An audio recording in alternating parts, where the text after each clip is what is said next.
വന്നേ, ഇവിടെ ഇരിക്കും. കേറിയിരിക്കാൻ. ഇനി അമ്മ വെക്കോളൂ, ഞങ്ങള് നാളെ വന്നോളാം. നന്നായിട്ട് പ്രാർത്ഥിക്കണേ മോനെ. ഈശ്വര ഭഗവാനെ രക്ഷിക്കണേ. ശരി മോളെ, വരട്ടെ. മോനെ വാ ശ്രീജ. പോട്ടെ വേദേ.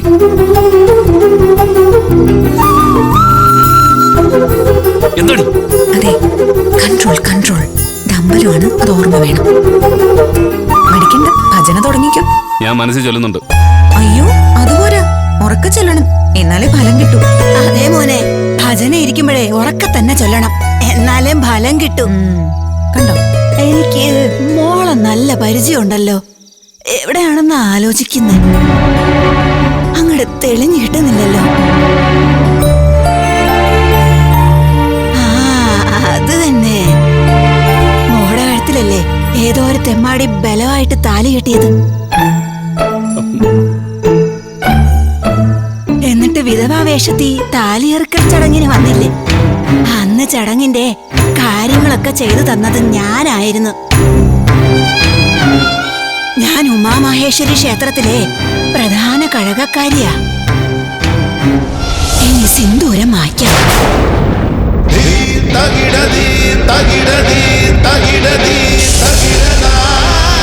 അന്ന് താലി ഇറക്കാൻ പറ്റില്ലെന്നും പറഞ്ഞ് മോള് പോയത് അത് കെട്ടിയാളിന്റെ അടുത്തേക്കല്ലേ? ഇതാണോ അയാള്?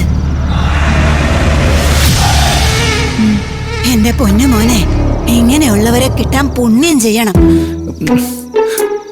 നടയടക്കണേന് മുമ്പ് ചെന്നോളൂ. ഞാൻ തൊഴുതതാ, മോൻ ജപിക്ക്. അറിയില്ലെങ്കിൽ ചൊല്ലിക്കൊടുക്കും മോളെ. ഗണേശസ്തുതിയോടെ തന്നെ ആയിക്കോട്ടെ. തുടങ്ങാം തുടങ്ങാം, ചെന്നോ. ഇവരുടെ കുറവും കൂടെ ഉണ്ടായിരുന്നുള്ളൂ. വിനായകൻ തന്ന വിവരം അനുസരിച്ച് ഇന്ന് രാത്രി മുഴുവൻ അവർ അമ്പലത്തിലായിരിക്കും. ഇതിനേക്കാൾ നല്ലൊരു അവസരം നമുക്കിനി കിട്ടാനില്ല. അന്നവൻ നമുക്കിട്ട് തന്ന പണിക്ക് മറുപണി കൊടുക്കണം ബ്രോ. രണ്ടിനെ സ്പോട്ടിൽ തന്നെ തീർക്കണം. രണ്ടിനെ അവസാനിപ്പിക്കാനല്ല, അവനെ മാത്രം അഴിക്കുള്ളിലാക്കാനുള്ള വഴിയാണ് നമ്മളോട് കണ്ടെത്താൻ പറഞ്ഞിരിക്കുന്നത്. അതുകൊണ്ട് ഇന്നത്തെ രാത്രി നമ്മളൊന്ന് ഉറക്കൊഴിക്കേണ്ടി വരും. എന്താ പ്ലാൻ?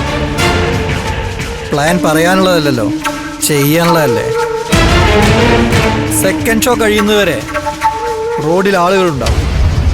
ഒരു 2 മണി കഴിയുമ്പോൾ ദൈവം പോലെ ഉറങ്ങുന്ന നേരം നമ്മുടെ പണി അപ്പം തുടങ്ങും.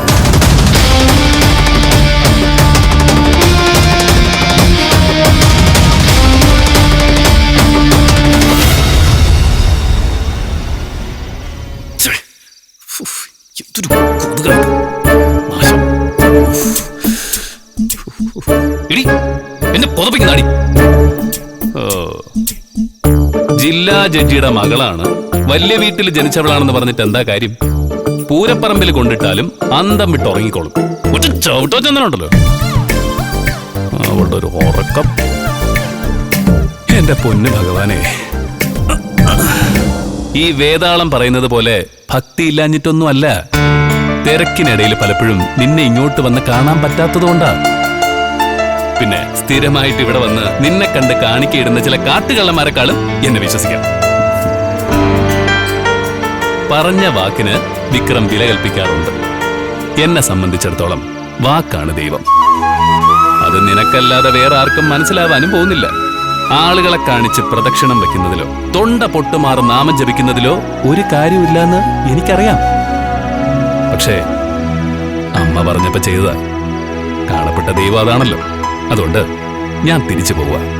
നിനക്ക് മനുഷ്യരുടെ മനസ്സ് സ്വാധീനിക്കാൻ പറ്റുമെങ്കിൽ ദേ ഈ കിടക്കുന്ന വേതാളത്തിന്റെ മനസ്സ് സ്വാധീനിച്ച് വീട്ടിലേക്ക് തിരിച്ചുവിടും. അപ്പൊ രാത്രി യാത്രയില്ല.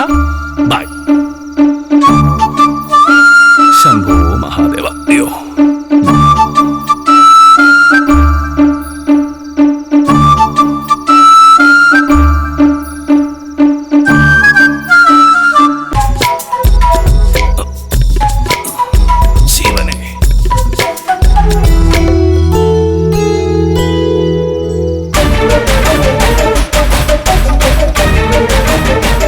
സുധാകരൻ മാഷിന്റെ മകൻ ആ തല്ലിപ്പൊളി വിക്രമല്ലേ ഇത്? അവനെന്താ ഇവിടെ?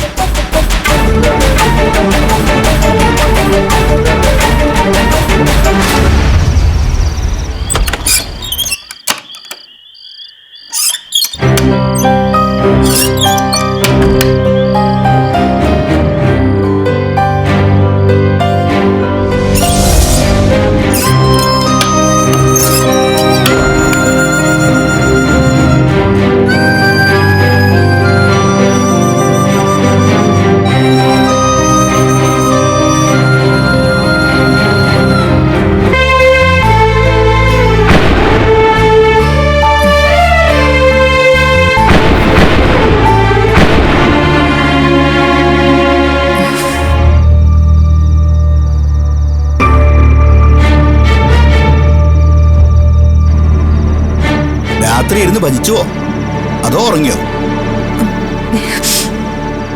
അല്ല, ഭർത്താവ് എവിടെ പോയി? കുളിക്കാൻ പോയതാണോ? പക്ഷേ അമ്പലക്കുളത്തിൽ കണ്ടില്ലാലോ. ഏതായാലും നട തുറക്കട്ടെ.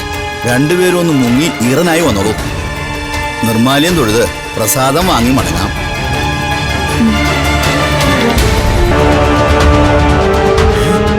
ചതിച്ചോ ഭഗവാനെ! രാമനായരെ, വാര്യരെ, ഓടിവായോ, വേഗം വാ. എന്താ തിരുമേനി? നോക്കണം വാര്യരെ, ഭഗവാന്റെ നേർച്ചപ്പെട്ടി കാണാനില്ല. ഇളക്കി പറിച്ചു കൊണ്ടുപോയിരിക്കണം. ഇതിപ്പോ അറിയില്ല. ഇന്നലെ രാത്രി ഞാൻ പോകുന്നത് വരെ ഇവിടെ ഉണ്ടായിരുന്നതാ. ഇപ്പൊ ഞാൻ എന്താ പറയാ? എന്താ എന്താ ഉണ്ടായത്? ഇതിൽ പര എന്തുണ്ടാവാനാ? ഭഗവാന്റെ നേർച്ചപ്പെട്ടിയല്ലേ, അടിയോടെ പറിച്ചെടുത്ത് കൊണ്ടുപോയിരിക്കണോ. CCTV നോക്കി അറിയാലോ. അതൊന്നും ഇവിടെ വെച്ചിട്ടില്ല. ഭഗവാന്റെ മുതൽ കക്കാൻ മാത്രം ഇന്നേ വരെ ആരും ഇങ്ങോട്ട് വന്നിട്ടുമില്ല. പക്ഷെ ഇന്നലെ ആദ്യമായിട്ട് ഒരാൾ വന്നിരുന്നു തിരുമേനി. ഭജനക്കിരിക്കാൻ വന്നവൻ ഭജന തീരും മുമ്പ് ഭണ്ഡാരവും കൊണ്ടുപോയോ എന്നേ ഇനി അറിയണു. പറയൂട്ടി, അടിയും തല്ലും കൂടാതെ വിക്രം മോഷണവും തുടങ്ങിയോ? നീ എന്ത് വർത്താനേ പറയുന്നത്? ഞാൻ എന്തിനാ ഭണ്ഡാരം കേൾക്കണം? അവിടെ എല്ലാവരും പറയുന്നത് നിങ്ങൾ എടുത്തോണ്ട് പോയിന്നാ. ഞാൻ ഉറങ്ങിക്കിടക്കുമ്പോ നിങ്ങൾ എന്തിനാ എഴുന്നേറ്റ് പോയത്? എന്ന് വെച്ച് ഞാൻ ഭണ്ഡാരം കെട്ടുന്നാണോ? ഈശ്വര, ഭണ്ഡാരം കട്ടൂന്നോ? നോക്ക്, ജീവിതത്തിൽ എന്നെ കുറിച്ച് പലതും പറയുന്നവരുണ്ട്. പക്ഷെ ഒരിക്കലും കള്ളൻ എന്ന പേര് ഞാൻ കേൾപ്പിച്ചിട്ടില്ല. എന്നാ ഇപ്പൊ നാട്ടുകാർ അതും പറയാൻ തുടങ്ങി. പ്രസിഡന്റ് എന്താ ആലോചിക്കുന്നേ? മോഷ്ടിച്ച ആൾ അതിനുശേഷം വീട്ടിൽ പോയി ഇത്ര ധൈര്യത്തോടെ കിടന്നുറങ്ങുമോ? കമ്മിറ്റിക്കാര് വിളിക്കുന്നു എന്ന് പറഞ്ഞാ ഒരു പേടിയില്ലാതെ വരാനും സമ്മതിക്കുമോ? അക്കാര്യത്തിലാ എനിക്ക് സംശയം. പഠിച്ച കള്ളന്മാർ അങ്ങനെയാ പ്രസിഡന്റ്. അവന്റെ ഭാര്യ പറയുന്നത് അവൻ അതൊരിക്കലും ചെയ്തിട്ടില്ലെന്നാ. ഞാൻ എന്റെ കണ്ണുകൊണ്ട് കണ്ടതല്ലേ പ്രസിഡന്റ്. ദേ ചന്ദ്ര, താൻ കണ്ടു എന്നുള്ളത് ഉറപ്പാണല്ലോ അല്ലേ? അവനെ അറസ്റ്റ് ചെയ്താ ഉറപ്പായിട്ടും പാർട്ടിക്കാർ ഇടപെടും. അറിയാലോ അല്ലേ? ഭഗവാന്റെ മുതൽ കട്ടവനെ ഇറക്കാൻ ഒരു പാർട്ടിക്കാരും വരില്ല പ്രസിഡന്റ്. അങ്ങനെ എങ്ങാനും ചെയ്താ വിശ്വാസികളുടെ വോട്ടിന്റെ കാര്യത്തിലും ഒരു തീരുമാനമാവും. പോലീസിൽ പരാതി കൊടുത്തില്ലേ? ഇനി അവരെ അന്വേഷിക്കട്ടെ. അതെ. പ്രസിഡന്റ്, വിക്രമേട്ടൻ അത് എടുത്തിട്ടില്ലെന്ന് പറഞ്ഞാലേ അത് സത്യമായിരിക്കും. ഇത്രയും കാലമായിട്ടും അങ്ങനെ ഒരു പേര് വിക്രമേട്ടൻ കേൾപ്പിച്ചിട്ടുണ്ടോ? അത് കുട്ടി പറഞ്ഞത് ശരിയാ. പക്ഷെ മനുഷ്യർക്ക് എപ്പോഴാ മനം മാറുന്നതെന്ന് പറയാൻ പറ്റില്ലല്ലോ.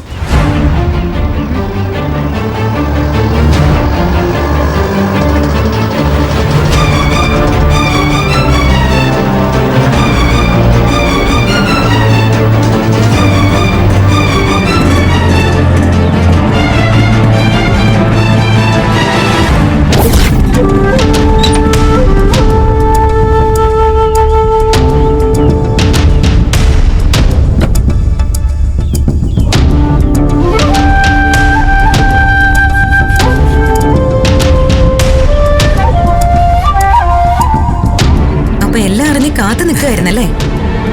പരിശുദ്ധനും സത്യസന്ധനുമാണെന്ന് നീ കരുതുന്ന ഈ തെമ്മാടി ശരിക്കും എങ്ങനെയുള്ളവനാണെന്ന് നിനക്ക് മനസ്സിലാവുമ്പോ ഒന്ന് സാക്ഷിയാവണ്ടേ? ഒരു കാര്യം സമ്മതിക്കണം, നട്ടപ്പാതിരാക്കി ഭഗവാന്റെ നേർച്ചപ്പെട്ടി കട്ടോണ്ടുപോയി ഒളിപ്പിച്ചിട്ട് താനല്ലാന്ന് നാട്ടുകാരുടെ മുന്നില് നെഞ്ചു വിരിച്ച് നിൽക്കാനുള്ള ഈ ചങ്കുറ്റുണ്ടല്ലോ, അത് സാക്ഷാൽ കായംകുളം കൊച്ചുണ്ണിക്ക് പോലും കാണില്ല. അത് കറക്റ്റ്. പെരുങ്കള്ളന്മാരുമായിട്ട് നേരിട്ട് പരിചയം ഇടപാടുള്ളവർക്കല്ലേ അത് മനസ്സിലാവൂ. വിക്രം അത് ചെയ്തിട്ടില്ലെന്ന് എനിക്ക് ഉറപ്പാണ്. പക്ഷേ ചെയ്തു നേട്ടനടക്കമുള്ളവർ വിശ്വസിക്കുന്നുണ്ടെങ്കിൽ അതിന്റെ പിന്നിൽ ഒരു കെണിയുണ്ടായിരിക്കും. അത് മനസ്സിലാക്കാൻ വലിയ ബുദ്ധിയൊന്നും വേണ്ട.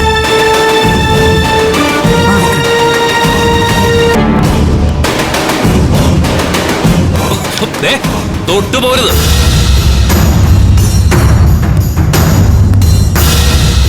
ഉമ്മാക്കി കാണിക്കാതെ വന്ന് വണ്ടി കയറണ. സാറേ, ഇത് വെറുതെ, ഞാനിത് ചെയ്തിട്ടില്ല. അത് കോടതി തെളിയിക്കാം. സർ, ഒരു നിമിഷം. നിങ്ങൾ കൃത്യമായ തെളിവുകളുടെ അടിസ്ഥാനത്തിലാണല്ലോ വിക്രമിനെ അറസ്റ്റ് ചെയ്യുന്നത്, അല്ലേ?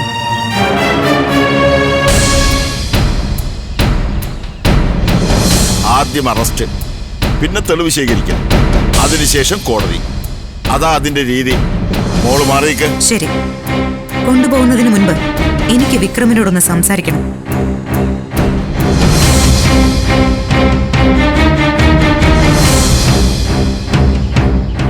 ഇത്രയും ആളുകളുടെ മുമ്പിൽ നിന്ന് എന്റെ ഭർത്താവ് ഓടി രക്ഷപ്പെടാനൊന്നും പോകുന്നില്ലല്ലോ.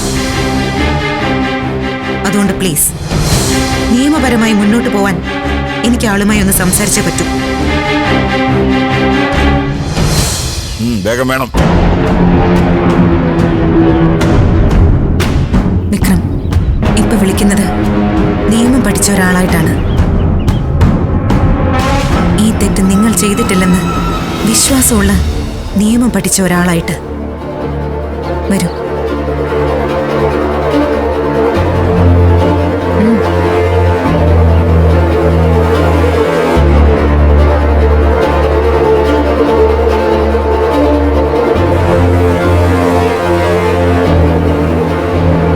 ഇതൊരു കെണിയാണെന്ന് എനിക്കറിയാം. ആ കെണിയിൽ നിങ്ങളെ പെടുത്തിയത് ആരാണെന്ന് നിങ്ങൾക്ക് വല്ല സംശയമുണ്ടോ?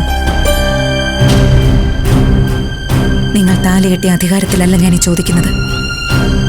നിങ്ങളോടുള്ള സ്നേഹം കൊണ്ടുമല്ല. നിങ്ങൾ ഇങ്ങനൊരു കെണിയിൽ പെടാൻ ഞാനും ഒരു കാരണക്കാരിയാണ്. നിങ്ങളെ ഒരു പാഠം പഠിപ്പിക്കാൻ ഇങ്ങോട്ട് ഞാൻ വിളിച്ചോണ്ട് വന്നതുകൊണ്ടാ ഇങ്ങനെയൊക്കെ സംഭവിച്ചത്. ഞാൻ മുഖേനെ ഇതുവരെ കേൾക്കാത്തൊരു പേര് നിങ്ങൾക്കുണ്ടായി. അത് തിരുത്താൻ എന്നെ കൊണ്ടാവുന്നത് എനിക്ക് ചെയ്യണം. അതുകൊണ്ട് പറയണം, ഈ അടുത്ത കാലത്ത് എന്തെങ്കിലും പ്രശ്നം നിങ്ങൾ ഉണ്ടാക്കി വെച്ചിട്ടുണ്ടോ? കൊട്ടേഷനോ കൂലിത്തല്ലോ അങ്ങനെ എന്തെങ്കിലും? അടിയുണ്ടാക്കിയിട്ടുണ്ട്, പക്ഷെ അത് കൊട്ടേഷനൊന്നുമല്ല. പിന്നെ വിക്രം അമ്പലത്തിൽ നിന്ന് ഇറങ്ങിപ്പോകുന്നത് ഒരാൾ കണ്ടു. അയാളുടെ മൊഴിയാ ഇപ്പൊ വിക്രമിനെതിരെയുള്ള ഏക മൊഴി. അപ്പോ കുടുക്കിയതാണ്. അങ്ങനെയാണെങ്കിൽ പോലീസ് തൊണ്ടിയും കണ്ടെത്തും. പിന്നെ കോടതിയിലെ നമുക്ക് കുറ്റവാളിയെല്ലാം തെളിയിക്കാൻ പറ്റും. ആ തൊണ്ടി മുതൽ പോലീസിന് കിട്ടരുത് സർ. വിക്രം പറഞ്ഞതനുസരിച്ച് ഇതിന്റെ പിന്നിൽ ഒരാളുണ്ട്. ആര്?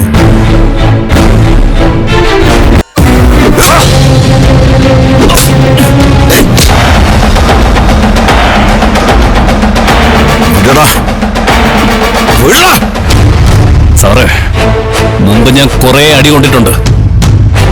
അന്നൊക്കെ അതിന്റെ എന്തെങ്കിലും ഒരു കാരണം ഉണ്ടായിരുന്നു. പക്ഷെ ഈ കാര്യത്തിൽ ഞാൻ നിരപരാധിയാ. ഈ പേരും പറഞ്ഞ് എന്നെ വേദനിപ്പിച്ച നീ എന്ത് ചെയ്യണം? എനിക്കൊന്ന് കാണണം.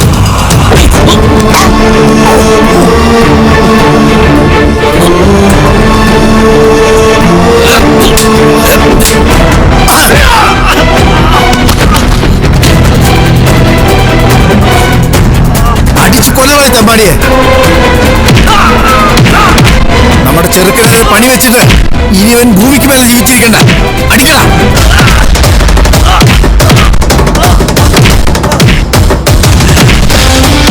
തല്ലല്ലേ സാറേ,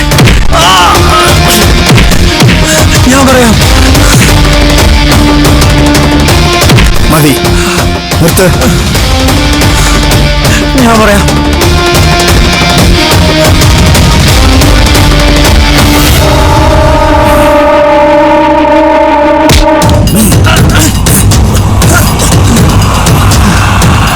പറയടാ, ആരാ അമ്പലത്തിൽ മോഷണം നടത്തിയത്?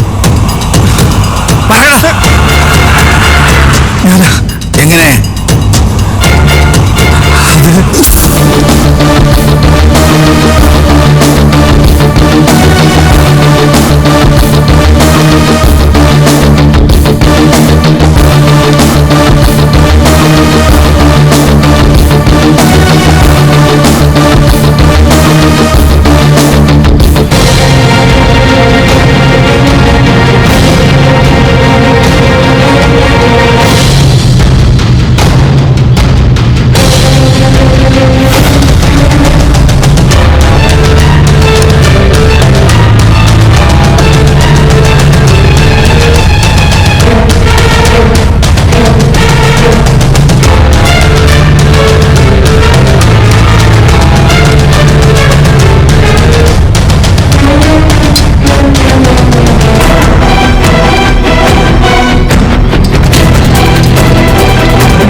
നേർച്ചപ്പെട്ടി കൊണ്ടിട്ടത്? എനിക്കറിയില്ല സാറേ. എവിടാന്ന് വെച്ചാ പറയടാ. ദൈവത്തിന്റെ മുതലും വെച്ചാ അവന്റെ കളി കേട്ടില്ലേ? ആളുകളാകെ ദേഷ്യം വന്ന് നിൽക്കുകയാണ്. ശ്രീകാര്യം ശ്രീനിവാസന്റെ വലങ്കൈയാണെന്നൊന്നും ആളുകൾ നോക്കില്ല. ഏത് ഗുണ്ടയായാലും അവരുടെ കയ്യിൽ കിട്ടിയാൽ തവിടുപൊടിയാവും. അതുകൊണ്ട് സാറ് പറയുന്ന പോലെ ഞാൻ കേൾക്കണമല്ലേ? സാറ് ചെയ്യാൻ പോകുന്ന എനിക്ക് മനസ്സിലായി. ഭണ്ഡാരം എടുത്തവരത് എവിടെയാ ഒളിപ്പിച്ച് വെച്ചിരിക്കുന്നതെന്ന് സാറിനെ അറിയിച്ചിട്ടുണ്ട്. സാറും ഞാനും ചേർന്ന് അത് അവിടുന്ന് പൊക്കിയെടുക്കും. എന്നിട്ട് തൊണ്ടി സഹിതം കള്ളനെ പൊക്കിയെന്ന് പറഞ്ഞ് നാട്ടുകാരുടെ മുന്നിൽ നെഞ്ചി വിരിച്ചു നിൽക്കും. സ്ക്രിപ്റ്റ് കൊള്ളാലോ സാറേ? നടക്കണം അങ്ങോട്ട്.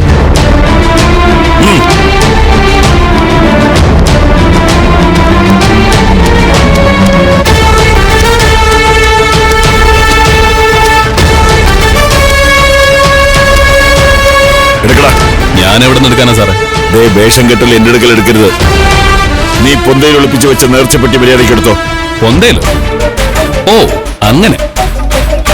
സ്ഥലം ഇത്ര കൃത്യമാണെങ്കിൽ ഏമാൻ തന്നെ ചെന്നെടുക്കണം. വർത്തമാനം പറയുന്നൂടാ. ചെന്നെടുക്കണം. പോയി നോക്കണോ?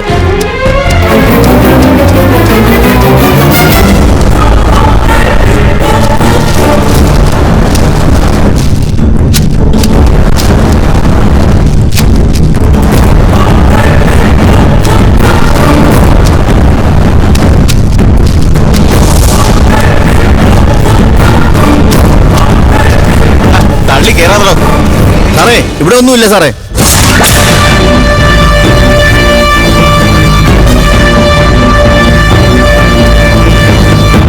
സ്ക്രിപ്റ്റ് പാളിയോ സാറേ? അതോ ട്വിസ്റ്റോ? പറയടാ, തൊണ്ടി എവിടെ ഉണ്ടെന്ന് പറയടാ. പറയണം.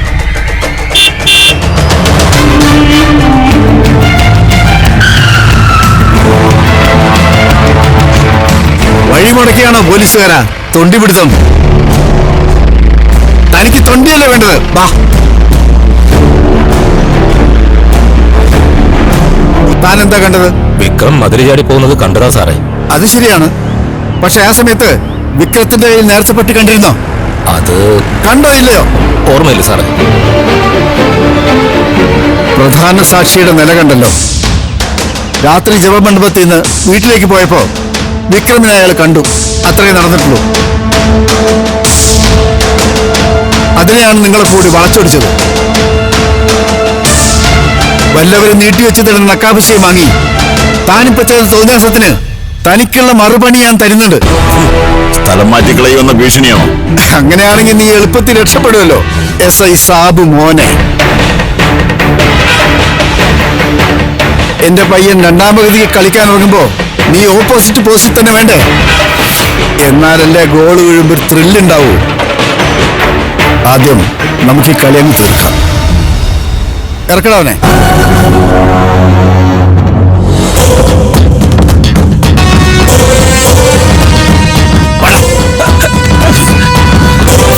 ഇതാ കൊണ്ടുപോ. ഇവനെ കൊണ്ടുപോയി എളുപ്പത്തിൽ ജാമ്യം കിട്ടാവുന്ന വകുപ്പ് മാത്രം എഴുതി ചേർത്ത് അറസ്റ്റ് രേഖപ്പെടുത്തിയേക്ക്. അല്ലെങ്കിൽ വിക്രമനകത്താക്കാൻ താനും തന്റെ സാറന്മാരും ചേർന്നൊരുക്കിയ കെണിയാണിതെന്ന് ഒരുപക്ഷെ അവൻ വിളിച്ചു പറഞ്ഞേക്കും.